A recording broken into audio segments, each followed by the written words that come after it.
The city pulsated in its accelerated rhythm, indifferent to little Owen, who wandered through the crowded sidewalks with his hesitant steps. The 12-year-old boy had disheveled brown hair, falling over green eyes that once shone with vivacity, now opaque from adversity. His thin body bore the marks of a difficult life, shoulders curved by the invisible weight of loneliness, pale skin from lack of proper nutrition, and clothes that hung on his body as if they belonged to someone else. A worn-out coat, too big for his size, hid a faded t-shirt with stains that no washing could remove. He adjusted his pants, torn at the knees, holding them with one hand, while the other extended timidly toward a passing lady. "Please, I haven't eaten in 2 days." "Any coin helps to buy a piece of bread," said Owen, his voice coming out weaker than he intended, as if his body recognized that it needed to conserve energy. "Just a little food, please." Hunger made every movement a conscious effort. A freezing wind blew down the main avenue, making Owen press the coat against his body in an automatic gesture, even knowing that the thin fabric offered little protection. His stomach emitted loud sounds of protest, cruelly reminding him that it hadn't received adequate food for a long time. The last decent meal had been crumbs left by a group of tourists on a park bench. Since the death of his grandmother, the only person who really cared about him, Owen had transformed into a shadow in the big city, invisible to most people who hurried past with lives too busy to notice an orphaned boy. "I have no one to help me. I just need a little food today," he muttered to himself, while observing the incessant flow of people. "Tomorrow I'll try to find some work again. I promise." A middle-aged woman was approaching, wearing an elegant coat and carrying a genuine leather bag. Owen gathered courage, straightened himself up as best he could, and moved toward her with renewed hope. His eyes fixed on her, imagining that perhaps this person might have compassion. After all, she looked kind, with expression lines that suggested a frequent smile. He mentally rehearsed what he would say, wanting to sound polite, not desperate, even though desperation was exactly what consumed every cell of his hungry body. "Please, Mom, do you have any change for me to buy bread?" asked Owen with a trembling voice, trying to maintain what dignity remained. "I wouldn't ask if it wasn't really necessary. I'm very hungry." The reaction was immediate and painful. The woman, who moments before seemed so serene, transformed her expression into a mask of distrust. Her eyes narrowed, hands tightened the bag against her body as if Owen might try to steal it at any moment. She quickened her pace, avoiding him as if he were carrying some contagious disease. Not a word, not a look of recognition of his humanity, just the cutting silence of indifference. Owen remained standing, arms still extended in the air, feeling the weight of that rejection like a physical blow. Each refusal fed the growing fear that perhaps he wouldn't manage to eat that day. "People are afraid of me, as if I might do something bad," thought Owen, slowly lowering his arm, swallowing the knot in his throat.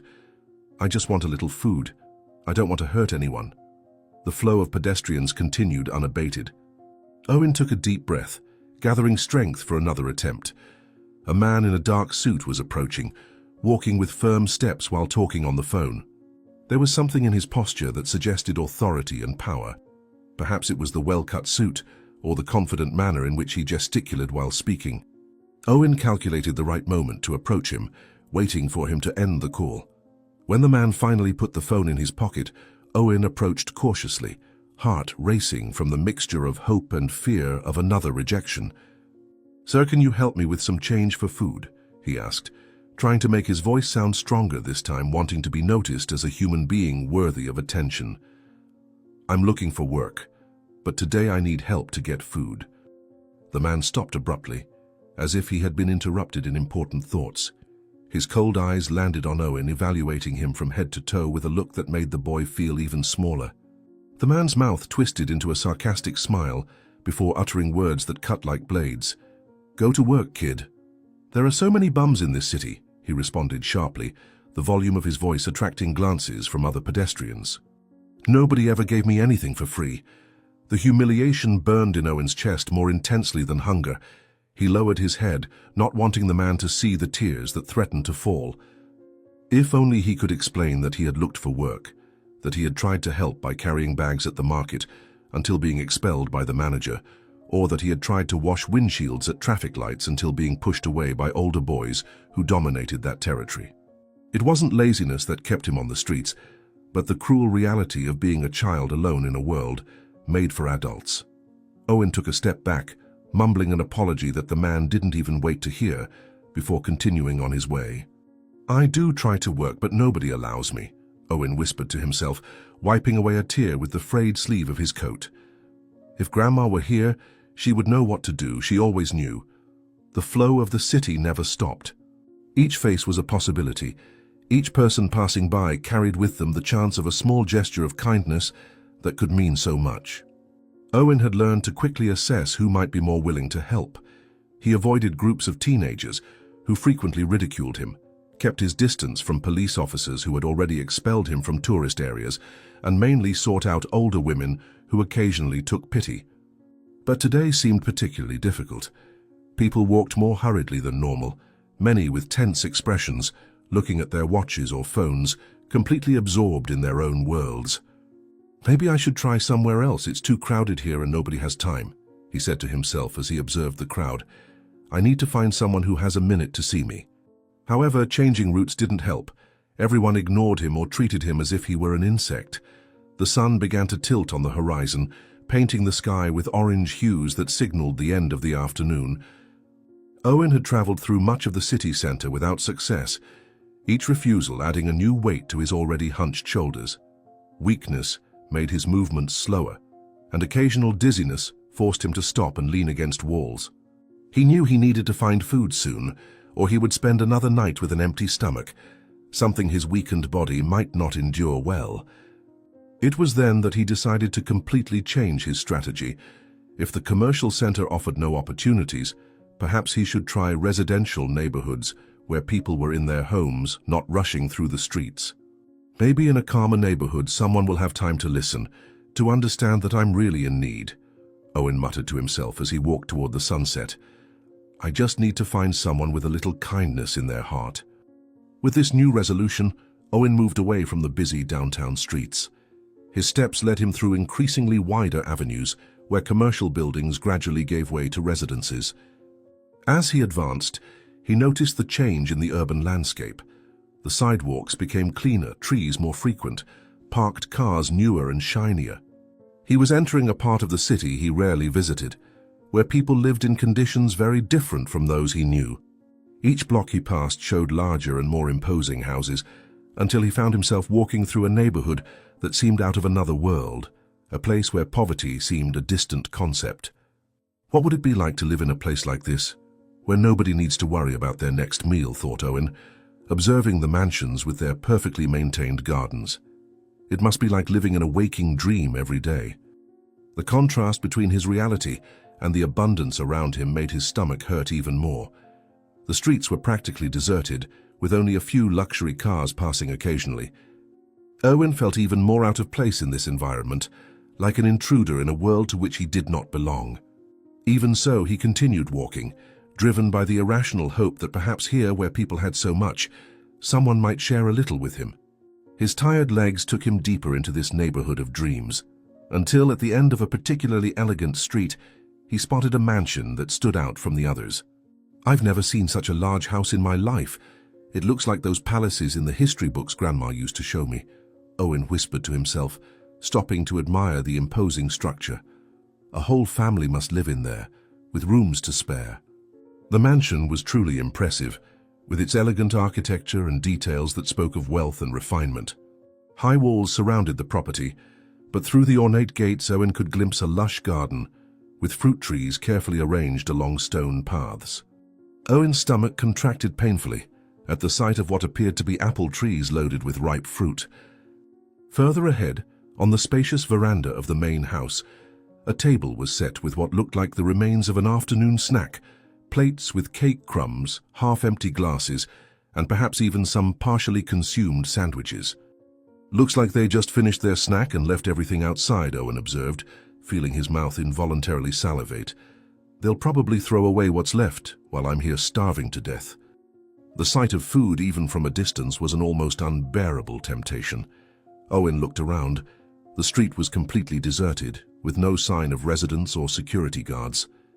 The sun was already setting rapidly, creating long shadows that might offer some cover. A part of him, the part shaped by the values taught by his grandmother, knew that what he was considering doing was wrong. Trespassing on private property, even if just to take food that would be wasted, was something he had never done before. He had always tried to maintain his dignity, asking instead of taking without permission. But after a whole day of rejections, with hunger gnawing at his insides and weakness dominating his body, the line between right and wrong was becoming dangerously thin. It's not stealing if they were going to throw it away anyway. It's just taking what nobody wants anymore. He tried to rationalize with himself, knowing deep down that he was crossing a boundary. Just a piece of bread, maybe a fruit, just to hold on until tomorrow, then I'll never come back here. The decision didn't come easily. Owen remained motionless for several minutes, divided between desperate need and fear of consequences. Finally, hunger won the internal debate. With his heart beating rapidly, he examined the wall surrounding the property, looking for an access point. On the side of the mansion, where the lighting was scarcer, he noticed a section where dense vines grew over the stone wall, creating a kind of natural ladder. After checking once more that there was no one around, Owen cautiously approached this point, testing the firmness of the plants with trembling hands. "If I'm quick and quiet, nobody will see or hear me," he muttered to himself, trying to control the tremor in his hands. "I'll just take a little food and leave before anyone notices I was here." With calculated movements, Owen began to climb the wall using the vines as support. His fingers gripped the sturdy branches, while his feet sought footholds on the irregular surface. Each movement was made with extreme care, avoiding making noise or damaging the plants in a way that might draw attention. Despite his weakness, adrenaline fueled his muscles, allowing him to climb with relative ease. Upon reaching the top of the wall, he paused for a moment to catch his breath and observe the interior of the property more clearly. "It's more beautiful than it looked from outside," thought Owen, marveled at the privileged view of the impeccably maintained garden. "It looks like one of those parks they never let me enter, only even more beautiful." The garden was truly impressive, with perfectly trimmed lawns, beds of exotic flowers, and stone paths that wound between century-old trees. The apple trees he had glimpsed were even closer now, their ruby fruit swaying gently with the night breeze. The table on the veranda was also visible from this angle, confirming his suspicions that there were food remains abandoned after some meal. Most importantly, there was no sign of movement in the house or gardens. Lights were on in some windows, but heavy curtains blocked the view of the interior, and no sound indicated human presence nearby. "Seems like there's nobody in the garden. Must be the time when the employees are busy in the kitchen preparing dinner," Owen reasoned, calculating the best path to the veranda. "If I stay close to the trees, nobody will see me from the windows." With an agile movement, Owen jumped from the wall onto the soft lawn, feeling a pang of guilt upon noticing that his dirty sneakers left marks on the flawless grass. Crouching, he moved quickly from tree to tree, using the vegetation as cover.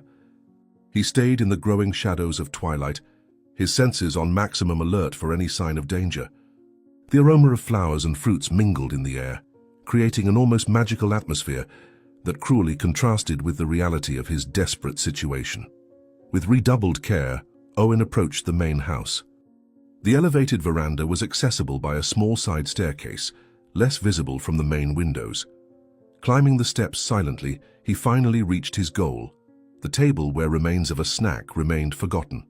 There was exactly what he expected: a plate with pieces of artisanal bread, some partially consumed sandwiches, and cut fruits on a silver tray. For Owen, it was like discovering an invaluable treasure. With hands trembling from excitement and fear, he took a generous piece of bread and the apple he had already picked from the garden. "This will help me hold on until I can get some work tomorrow," he whispered to himself, feeling the comforting weight of the bread in his hands. "I'll never do this again, I promise." The long-awaited moment finally arrived. Owen brought the bread to his mouth, about to take the first bite that would relieve, even if temporarily, the torment of hunger that haunted him. His lips were already touching the golden crust of the bread, the aroma making his empty stomach contract in anticipation. It was at this exact moment of total vulnerability, when all his attention was fixed on the food in his hands, that disaster struck. Without any prior warning, powerful floodlights installed in the garden turned on simultaneously. bathing the entire area with an intense light that dissipated any protective shadow. "My God, no!" exclaimed Owen in a terrified whisper, feeling like an animal caught in a trap. "Now I'm lost. They'll take me to the police station." Paralyzed by shock and fear, Owen remained motionless, the bread still in his trembling hands. His eyes, temporarily blinded by the abrupt change in lighting, soon distinguished two imposing male figures emerging from the shadows of the garden. They were tall, strong men, dressed in dark uniforms that clearly indicated their functions, private security guards of the mansion. They moved with the confidence of predators who had just cornered their prey, approaching the porch with firm and determined steps. The taller of the two brought his hand to his belt, where Owen glimpsed what appeared to be a radio communicator. "Freeze, kid! You are trespassing on private property." The guard's powerful voice cut through the silence of the night like thunder, making Owen instinctively cower. "Don't move an inch, or things will get much worse for you." Time seemed to have frozen for Owen. The bread, which moments before represented salvation, now weighed in his hands as incontestable evidence of his crime. The apple in his coat pocket seemed to burn against his chest. His legs, previously so agile to climb walls and run through gardens, now seemed made of concrete, refusing to obey the desperate instinct to flee that screamed in his mind. For a brief moment, he considered running, going back the way he came, climbing the wall again, disappearing into the dark streets where he knew every alley and hiding place. But the cruel reality imposed itself. He was cornered, exhausted, too weak to have any chance against those trained men. "Please," he tried to say, but his voice came out as an inaudible whisper, choked by the fear that compressed his throat. "I was just hungry, just wanted a piece of bread." The security guards moved with speed and precision, revealing years of training in situations like this. Their strong hands grabbed Owen by the arms, lifting him off the ground with ease, as if he weighed no more than a feather. The piece of bread fell from his trembling hands, rolling across the immaculate floor of the porch. The boy felt the hardness of fingers compressing his thin arms, causing a sharp pain that still didn't compare to the humiliation and fear that dominated his spirit. They dragged him like an object, not like a human being, crossing the extensive garden toward the main entrance of the mansion. The exterior lights, still on, illuminated the path like spotlights on a stage where Owen starred in his most shameful moment. "Let me go, please, you're hurting me," begged Owen, his voice broken by the crying he could no longer contain. "I didn't want to do anything wrong, I was very hungry." Inside the mansion, the temperature changed drastically. The air conditioning provided an artificial coolness that contrasted with the heat of the night outside, causing goosebumps on Owen's exposed skin. His eyes, still adjusting to the change in lighting, caught glimpses of the luxury surrounding him. Marble floor that gleamed like a mirror, furniture that seemed to have come from museums, artwork hanging on tall walls. It was a completely alien world for a boy who slept under overpasses and considered a dry cardboard box a luxury on rainy days. The guards led him to the center of a majestic hall, where a crystal chandelier hung from the ceiling like a frozen cascade of light.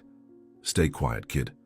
You've caused enough trouble," ordered the taller guard, without loosening his grip on Owen's arm. "If you try to run, you'll only make your situation worse, so don't even think about it." The other security guard, slightly shorter but equally intimidating, maintained an impassive expression while holding Owen's left arm.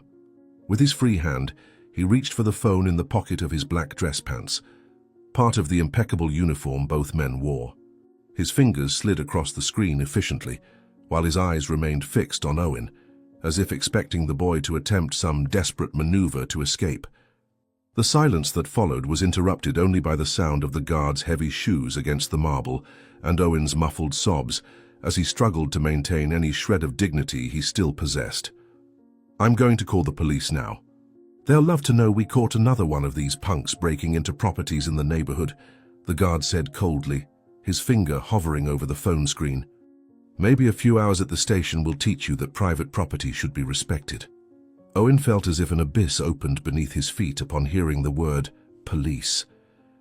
In the streets, terrifying stories circulated about street children taken to police stations, accounts of humiliation, of entire nights in cold rooms, of accusations they could never refute for lack of someone to speak for them. Desperation took over his being, fueled by the primal instinct of survival. With a strength he didn't know he possessed, he tried to break free, twisting his skinny body to escape from the guards and help the girl. "No, please, don't call the police. I promise I'll never come back here." The words exploded from his throat, laden with genuine terror. "I just wanted a piece of bread. I didn't break anything. I didn't dirty anything, I swear." The echo of his screams reverberated through the high walls of the hall, amplified by the perfect acoustics of the mansion. The sound traveled through corridors, up staircases, and penetrated closed doors, disturbing the night silence that normally reigned in that imposing residence. On the upper floor, behind a noble wooden door carved with floral motifs, someone awoke to the noise. Isabel, the 10-year-old daughter of the mansion's owner, suddenly opened her eyes, torn from her light sleep by screams that didn't belong to the usual repertoire of nighttime sounds in the house. "What's happening down there?" Isabel wondered, pushing aside the silk sheets and sitting up in bed. "It sounds like a child's voice. Someone is crying." Curiosity, a defining characteristic of her personality, immediately overcame any hesitation she might feel. Isabel slid out of bed, her feet finding the soft slippers perfectly positioned beside the furniture. Dressed in Egyptian cotton pajamas, she walked to her bedroom door and carefully opened it, peering into the corridor illuminated by soft wall sconces. There was no one in sight. Her father had probably not yet returned from his business trip, and the staff would be in their quarters on the other side of the mansion. The screams continued, now more distinguishable, coming from the main hall below. "Someone needs help, it seems," she whispered to herself, deciding to investigate. "Father always says I shouldn't meddle in adult affairs, but this seems different. It seems wrong." With silent steps, Isabel traversed the extensive corridor, decorated with valuable paintings and ancient tapestries collected by her father during his travels around the world. The mansion, which normally seemed welcoming and familiar to her, now had a mysterious air under the nightlight. Upon reaching the top of the main staircase, an architectural masterpiece made of white Italian marble, with railings crafted in dark wood and gold, she knelt and peered through the ornate bars. The scene below made her childish heart tighten, a boy, appearing not much younger than herself, being held by 2 security guards. Even from a distance she could see he was dirty, thin, wearing worn clothes many times larger than his size, and crying uncontrollably. He looked so scared and so thin, thought Isabel, feeling an immediate empathy for the stranger. Why are the security guards holding him like that? He doesn't look dangerous, he just looks afraid. The privileged education Isabel had received always emphasized values such as compassion and social responsibility. Her father, despite being strict in many aspects, had taught that their fortune brought with it obligations toward the less fortunate.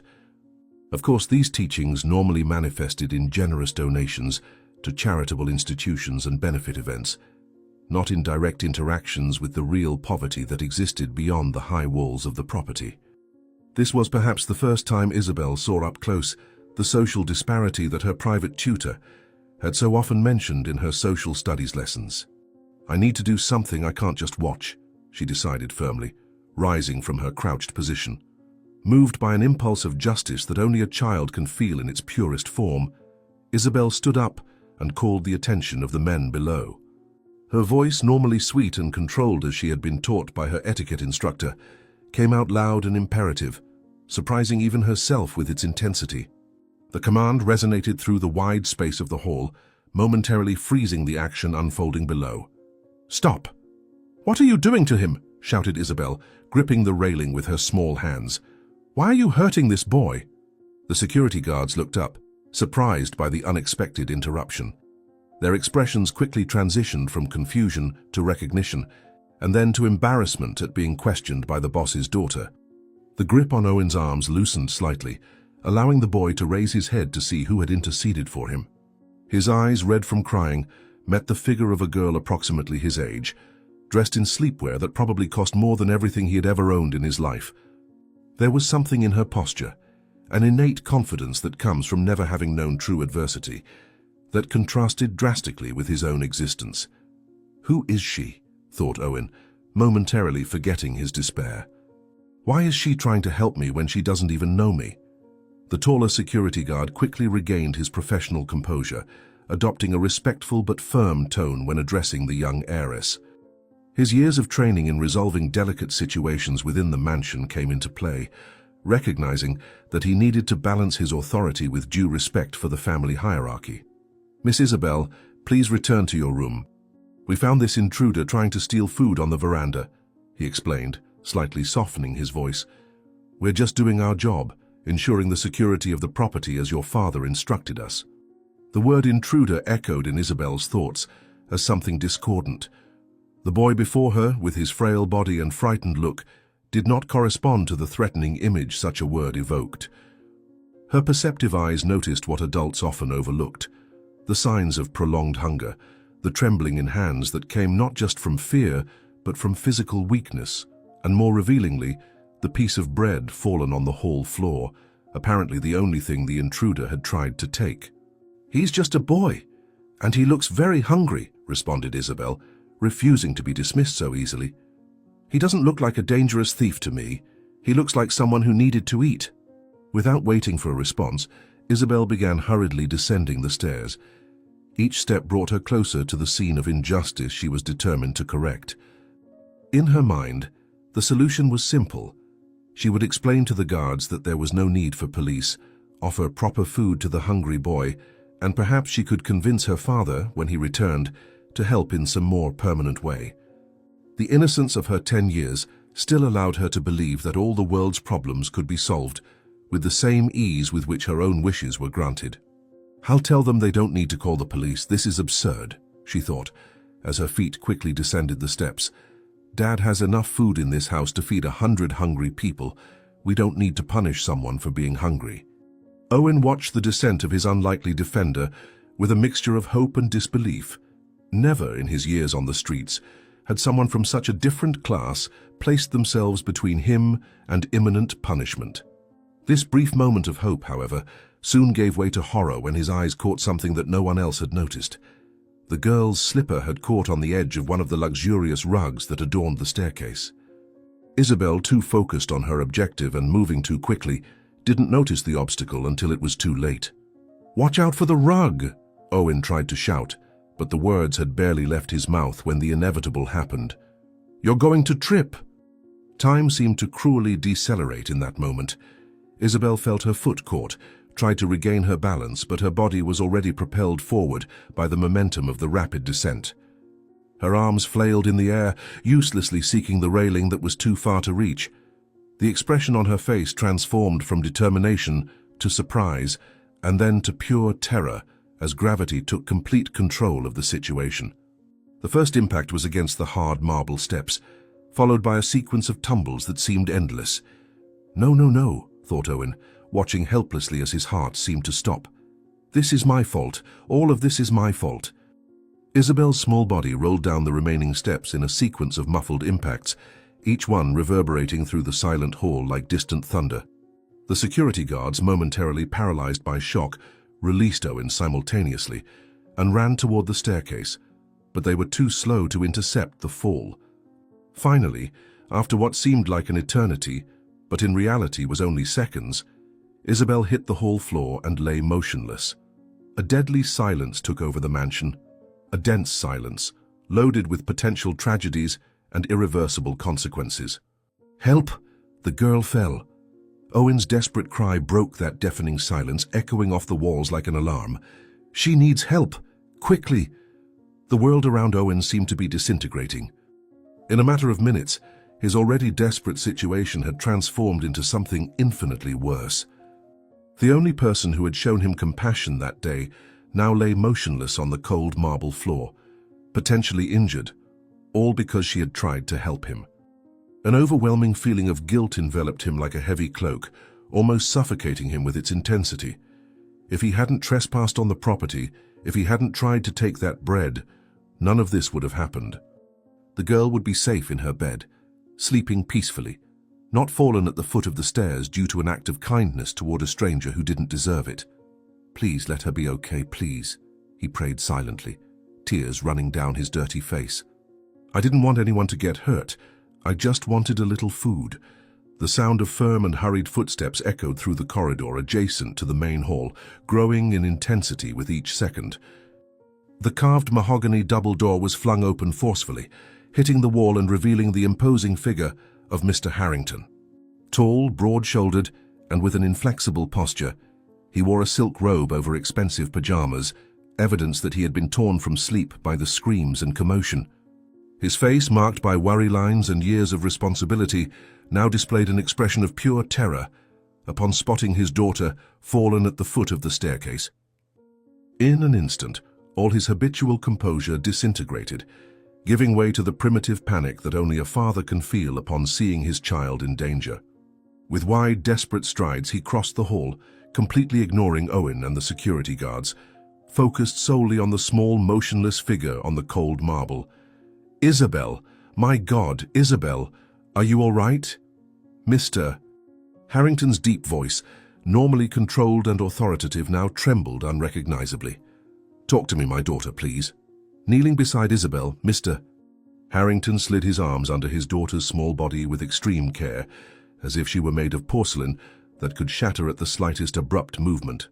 His large hands, accustomed to signing million-dollar contracts and commanding business empires, now visibly trembled while checking for signs of serious injuries. His face drew close to hers, eyes attentive to every minimal reaction, every slight movement of her eyelids. The seconds that followed seemed to stretch into eternity, the silence in the room broken only by the accelerated and shallow breathing of the desperate father. When Isabel finally began to show signs of consciousness, slightly moving her head and opening her eyes, the momentary relief on Mr. Harrington's face was palpable, like a brief ray of sunlight amid a devastating storm. "Thank God you're awake," he whispered, his voice choked with contained emotion. "Don't move, darling. We'll call for help immediately." Isabel's eyes opened slowly, as if they weighed tons. Her dilated pupils reflected confusion and disorientation, wandering around the environment before finally focusing on her father's anguished face. Her lips, now pale from shock, trembled slightly as she tried to form words. A solitary tear ran down her cheek as she tried to understand what had happened and why she was lying in her father's arms instead of standing, helping the boy she had seen being detained by the security guards.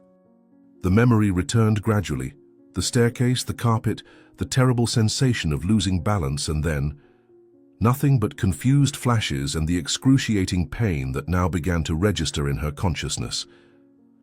But there was something even more frightening than the pain, a sensory silence that shouldn't exist.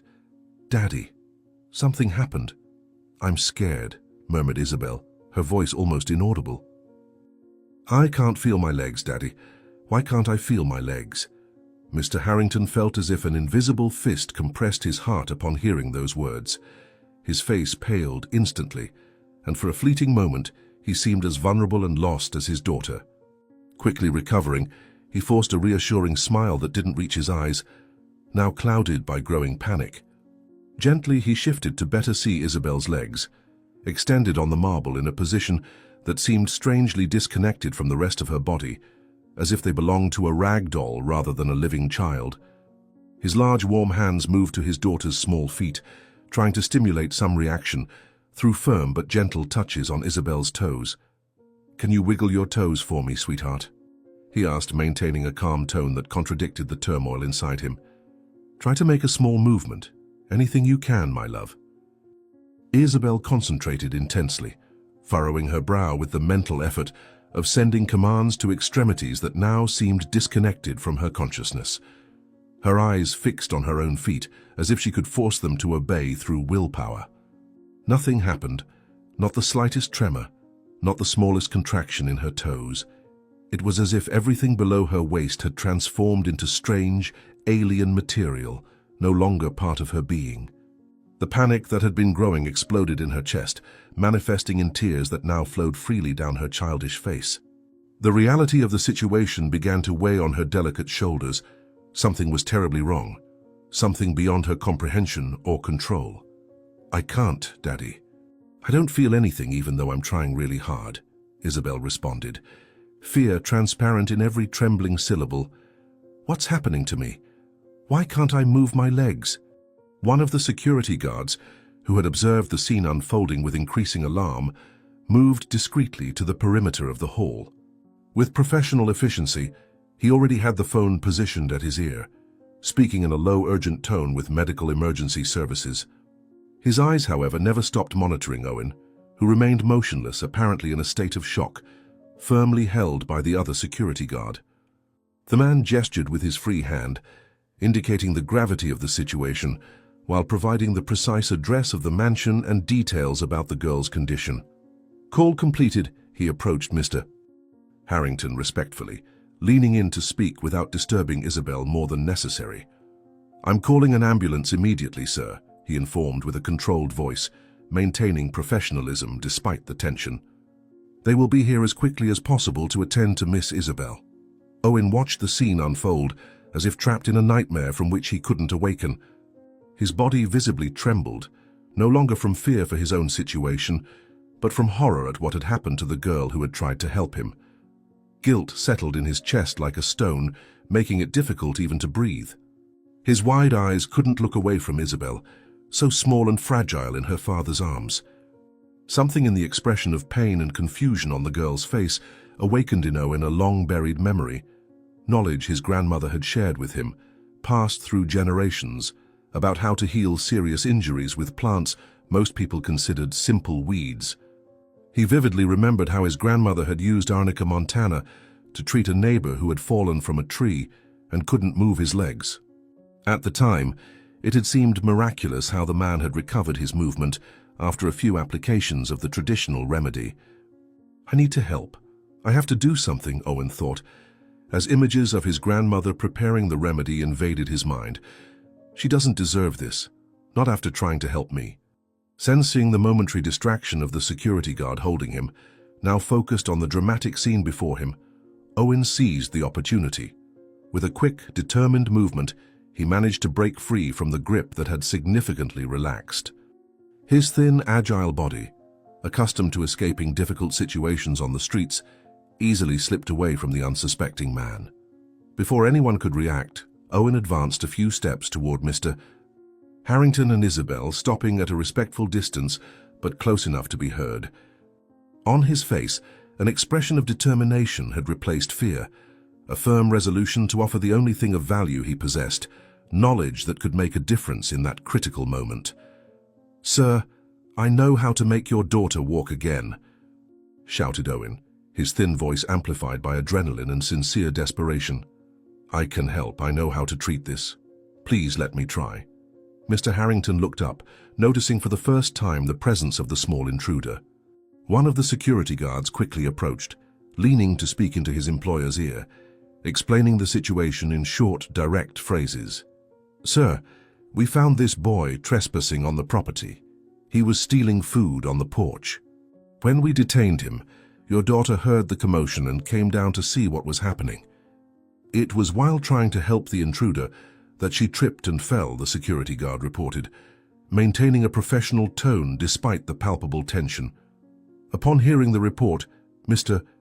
Harrington's face, already contorted with concern, instantly transformed into a mask of indignant fury. The connection was immediate in his mind. This ragged boy was the reason why his precious daughter now lay injured and possibly paralyzed.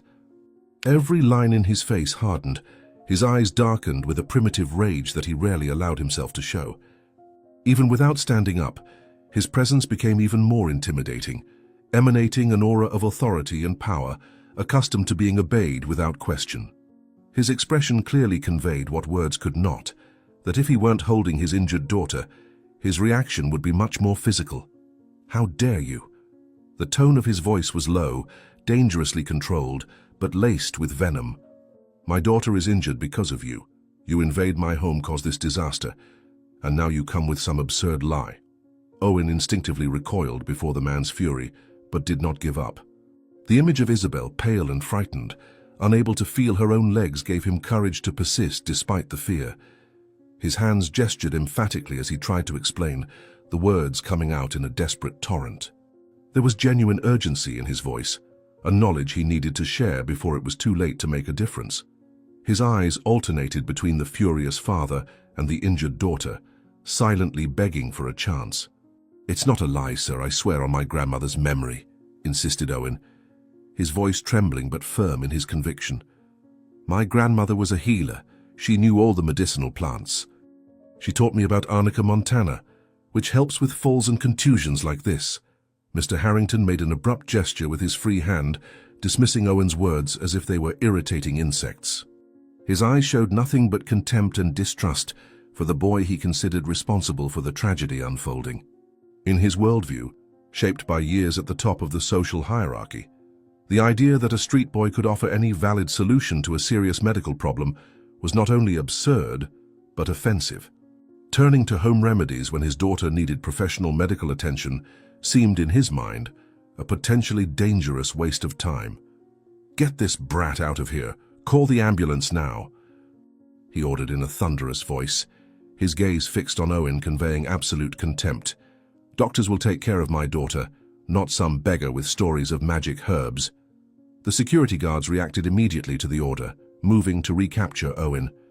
One of them grabbed him by the arm, pulling him toward the exit with renewed force, more rigorous now after having allowed him to momentarily escape. Owen fought against the grip, not to flee but to have a few more moments to explain, to convince Mr. Harrington of the legitimacy of his offer of help. His feet dragged across the marble floor as he was pulled away from the scene, his eyes still fixed on Isabel, the frustration evident in every line of his tense body. "Please, sir, I'm just trying to help." Owen continued, even as he was being dragged away. "I've seen this work before. Arnica can make a difference until the doctors arrive." A weak and trembling voice unexpectedly emerged, cutting through the tension in the environment like a delicate thread of hope. Isabel, still in her father's arms, had managed to gather enough strength to intervene, despite the pain and fear that clearly dominated her.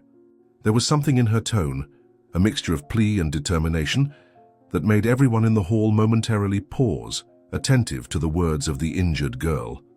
Her eyes sought her father, conveying a silent request even before her words were pronounced. "Daddy, wait." Each word seemed to cost her an immense effort. Maybe he can help. He just wants to help." "Mr." Harrington looked at his daughter with surprise, momentarily disarmed by the unexpected intervention. An internal battle was clearly taking place on his face, the instinct to protect overriding the possibility, however remote, that there might be some truth in the boy's words. For a brief moment, his expression softened as he stared into his daughter's pleading eyes, unconditional love momentarily overcoming anger and skepticism. But the hesitation lasted only seconds before suspicion returned, his rational mind refusing to seriously consider the proposal. "Don't worry about that now," he replied gently to his daughter, while casting a hard look at the security guards to proceed with Owen's removal. "The ambulance is already on its way. Real doctors will take care of you." Owen, seeing his last hope vanish, struggled with renewed energy against the security guard dragging him away. Adrenaline fueled his movements, giving him strength that his thin, undernourished body normally wouldn't possess. In one last desperate effort to be heard, he shouted information that he hoped might capture Mr. Harrington's attention, something that would demonstrate he wasn't just making up stories, but possessed real knowledge that could be verified immediately. "In your garden. I saw it when I came in. You have a medicinal herb garden." The words burst out with urgency. "There must be Arnica montana there. It's a plant with yellow daisy-like flowers. Please, just let me try." The specific mention of the herb garden caused a noticeable pause in the action. Mr. Harrington looked up, a flash of involuntary curiosity crossing his face.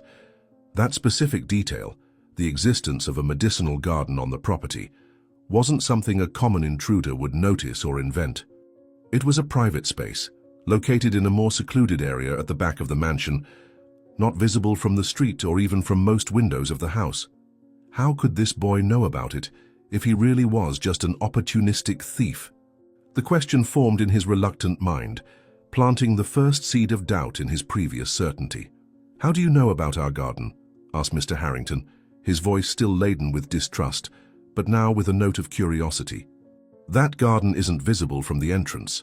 The second security guard, who was observing the scene closely, intervened with additional information. "Sir, when we found him, He was coming from the eastern area of the property, where your late wife's garden is located. He must have passed through there before reaching the porch.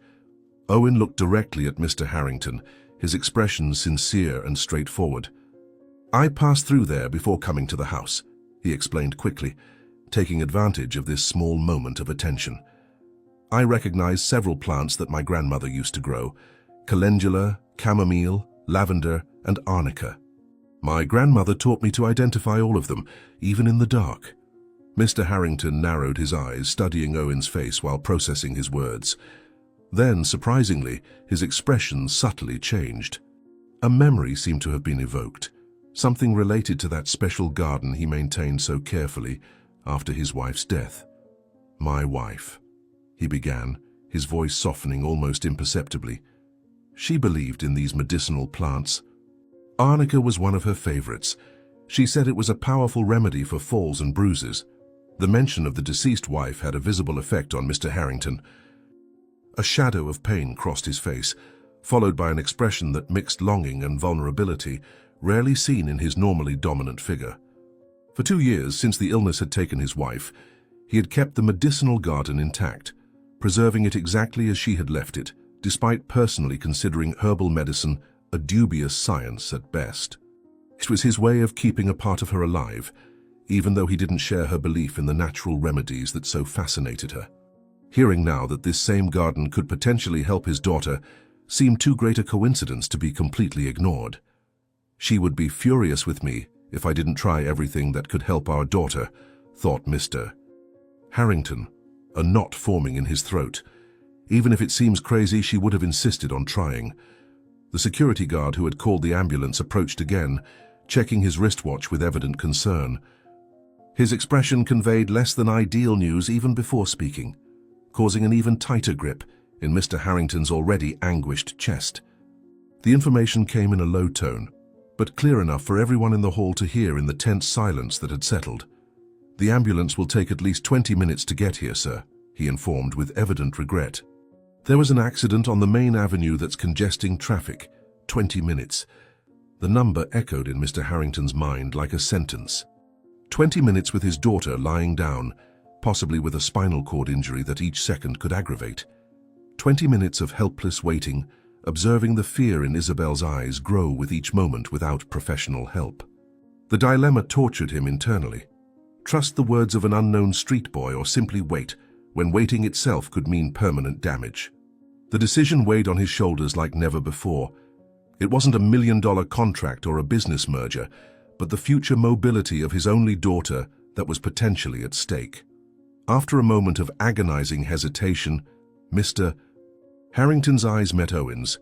"Bring this herb," he finally ordered, his voice a mixture of authority and vulnerability. "But if this worsens her condition, you'll answer for it, boy." The gardener moved immediately, quickly heading toward the back of the property. Owen felt relief flood his tensed body, not for being free, but for the chance to truly help. In his heart, a certainty grew. He was about to apply the knowledge his grandmother had worked so hard to pass on to him for a truly noble cause. Minutes later, the security guard returned with a small bouquet of yellow-flowered plants, their dark green leaves still moist with night dew. "That's it," Owen confirmed, his eyes shining as he recognized the plant. "I need access to the kitchen to prepare it properly, with boiling water and a clean cup." Under the vigilant escort of the security guard, Owen was led to the mansion's luxurious kitchen. The environment, with its state-of-the-art stainless steel appliances and impeccable marble countertops, was as strange to him as it would be to a time traveler. Still, his movements became surprisingly confident and methodical as he began the preparation. His small, dirty hands worked with surprising precision, carefully separating the flowers and leaves before placing them in the water that was beginning to boil. Each step was executed with almost ritualistic reverence, as if he were performing a sacred ceremony, taught through generations. As he worked, he explained the process aloud, partly to calm his own nervousness, partly to provide transparency that might alleviate the distrust still evident in the eyes watching him. "My grandmother used to say that arnica needs to be boiled for exactly 3 minutes, no more, no less," Owen explained, carefully watching the wall clock. Then it needs to cool until it's lukewarm so it doesn't burn inside, but it still needs to be hot to release all the medicinal properties. In the main hall, Mr. Harrington remained beside the sofa where Isabel had been carefully transferred. He held his daughter's small hand between his, as if through that contact he could transfer his own strength to her. His eyes rarely left the girl's face, looking for signs of worsening that would justify abandoning this unusual attempt and insisting on waiting for the ambulance. But with each passing minute, he saw the fear grow in Isabel's eyes and his own anguish multiplied exponentially. The distant sound of the ambulance siren could be heard in the distance, a constant reminder that professional help was on the way, but still painfully distant. "Everything will be fine, darling, I promise," he whispered in his daughter's ear, desperately wishing his words were true. "We're trying everything to help you feel better quickly." After what seemed like an eternity, Owen returned to the room accompanied by the security guard.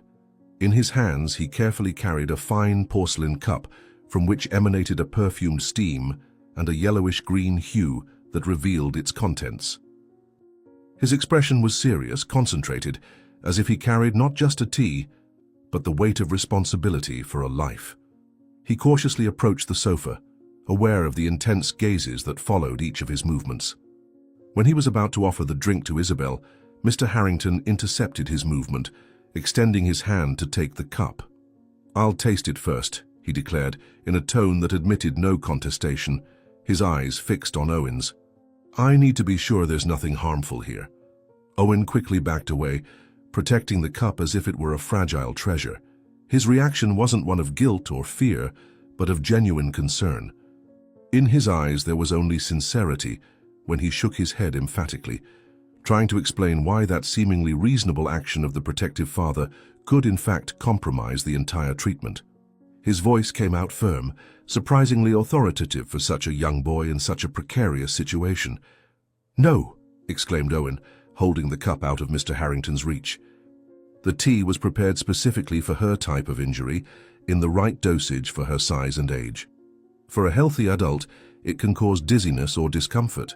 She has to be the one to drink it. For long seconds, Mr. Harrington's eyes pierced Owen's, as if trying to see through them into the boy's soul, looking for signs of deception or ill intent.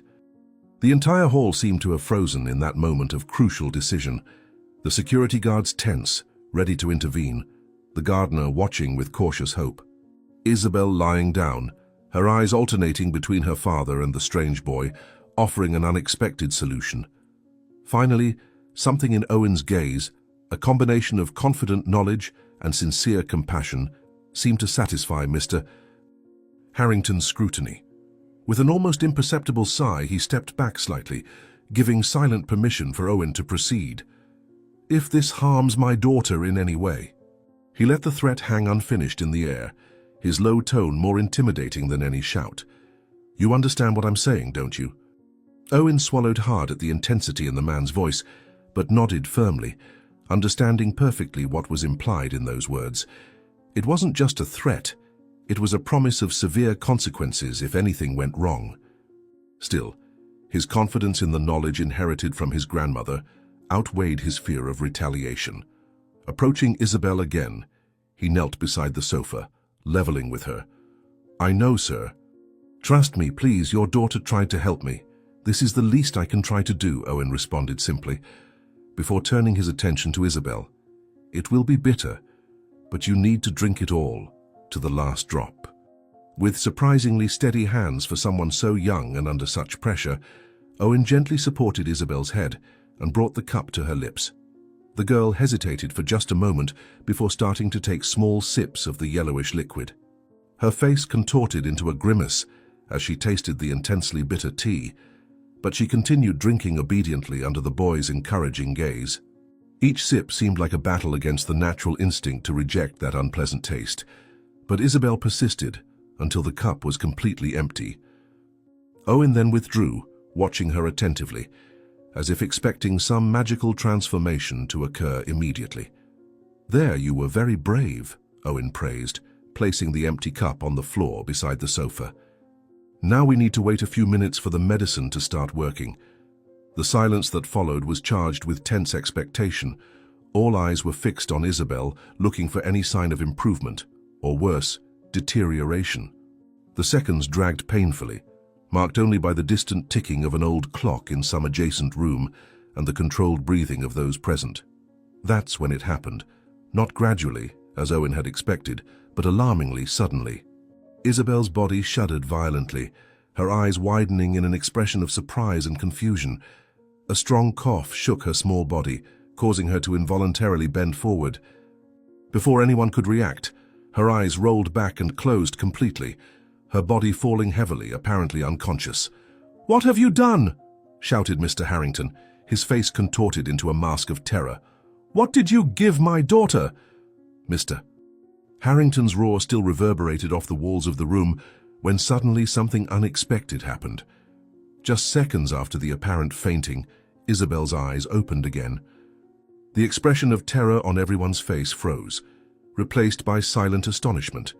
Time seemed to have paused as they watched the girl regain consciousness, not as someone debilitated, but with a renewed sparkle in her eyes. She blinked a few times, adjusting to the light, and then her lips moved, forming words almost inaudible at first. Mr. Harrington immediately leaned in, his face transformed by the sudden hope that fought against the still persistent fear. "Daddy," whispered Isabel, her voice fragile but clear, a look of genuine surprise illuminating her childish face. "I'm feeling a tingling in my legs." Those simple words had an extraordinary effect in the room. Everyone remained motionless, as if fearing that any movement might break the spell of the moment. Mr. Harrington, a man accustomed to controlling situations and emotions, found himself completely vulnerable in the face of that small phrase. His trembling hands reached for his daughter's legs, hesitant. Are you sure, dear?" he asked, trying to control the emotion in his voice, fearing to feed hopes that might dissipate in the next instant. Isabel's eyes lit up even more. With a visible effort, she concentrated, slightly frowning, all eyes fixed on the small feet that previously seemed disconnected from her will. Slowly, as if awakening from a long sleep, her toes began to move. It wasn't an involuntary spasm, but a controlled, deliberate movement that spoke of intact nerve connections where minutes before there seemed to be only the void of lost sensitivity. "I can move them." "Look, Daddy," exclaimed Isabel with growing enthusiasm, moving her feet back and forth under the light blanket that someone had placed over her. "It's tingling a lot, but I can control it." Mr. Harrington's face transformed completely. The mask of fury and then terror that had dominated his features now gave way to something rarely seen by anyone present: pure, uncontrolled joy. Unable to contain himself, he carefully embraced his daughter, unshed tears glistening in his eyes. Owen observed the scene from his corner, a mixture of relief and pride flooding his chest. His grandmother's knowledge, so often ridiculed by the modern world, had proven its worth at the most critical moment. It actually worked, he thought, surprised by his own effectiveness despite the confidence he had shown. Grandma would be proud. The intimate moment was interrupted by the sound of doors opening and hurried footsteps. The paramedics had finally arrived, but what followed was extraordinary. They simply said that it was impossible for such a fall not to cause an injury, and that, in fact, they found no serious lesion. Despite the skepticism, the millionaire realized that the boy's intervention had saved his daughter. "How did you know this would work?" he finally asked, his voice now soft, without any trace of the previous hostility that had characterized it. Owen, sensing the change in atmosphere, visibly relaxed. His shoulders, previously tense in anticipation of punishment, lowered slightly. When he spoke, his voice was clear and direct, carrying a wisdom that seemed disproportionate to his age. "My grandmother was a healer in our village," he explained, pride evident in his tone. "She taught me about various herbs before she died. Arnica montana is special for traumas and bruises, especially when used immediately after the injury." Mr. Harrington nodded slowly, processing the information. Another question formed on his lips, one that had no relation to the miracle he had just witnessed, but perhaps with its original cause. "And why did you trespass on my property?" The question hung in the air, no longer as an accusation but as genuine interest. Owen lowered his eyes, shame coloring his thin cheeks. His restless hands played with the frayed hem of his t-shirt as he gathered courage for the confession. "I have no family, sir. "I've been living on the street since my grandmother died," he admitted with a low but dignified voice. "Today I hadn't eaten for almost 2 days. Nobody wanted to help me. I just wanted a piece of bread. I'm sorry, mister." Harrington stared at the boy for a long time, seeing him really for the first time, not as a delinquent or statistic, but as a vulnerable child whose life had been shaped by circumstances beyond his control. This street boy, whom he had almost sent to the police station, had just done something that professional doctors would consider impossible. "Daddy!" Isabel's voice called from the stretcher where she was being prepared for transport. "Can he come with us to the hospital, please? He saved me."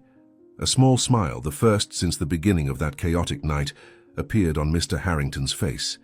He slowly extended his hand to Owen, a simple gesture but loaded with meaning. "You're hungry, aren't you?" he asked, kindness now evident in his voice. "Let's solve that first, and then we'll talk about your future. I think someone with your knowledge shouldn't be on the streets." Owen looked at the extended hand with absolute disbelief, as if fearing it was an illusion that would dissipate at the touch.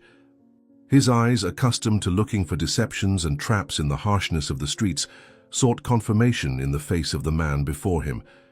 "You won't call the police?" he asked hesitantly, hope fighting against skepticism in his voice. "Mr. Harrington shook his head, a new understanding reflected in his gaze. "You entered as a thief but left as a savior," he replied, with a voice choked with contained emotion. "Sometimes fate acts in mysterious ways. 3 months have passed since that night that forever changed the fate of 2 such different lives. The Harrington mansion, once only a symbol of wealth and power, now housed a story of transformation that fascinated everyone who knew it. Owen, who had arrived as a hungry intruder, now occupied a spacious room overlooking the medicinal herb garden that Mr. Harrington had specially expanded for him. The businessman, deeply touched by the gift of the boy who had saved his daughter, had not hesitated to offer him a permanent home. "I cannot let a talent like yours be lost on the streets, but promise never to steal again," said the millionaire to the boy, who promised he would follow the right path, and so he did. Isabel had recovered completely, without any after-effects from the fall, and had found in Owen not just a hero but an older brother, a presence that filled the void left by her deceased mother. Every day after school, the two could be seen in the medicinal garden, where Owen, now dressed in proper clothes and with a healthy appearance, patiently taught the girl the secrets of the plants his grandmother had passed down to him. Mr. Harrington, observing this scene from the window of his office, frequently reflected on how a simple act of desperation, a hungry boy in search of a piece of bread, had transformed into the greatest gift his family could receive. The knowledge that would have been wasted on the streets now flourished, preserved and valued, while Owen finally found what he needed most beyond food: a place to call home. Did you like this story? Comment where you're from, subscribe to the channel, leave your like and check out the next one that's waiting for you right on the screen. Don't forget to comment. I'll see you there.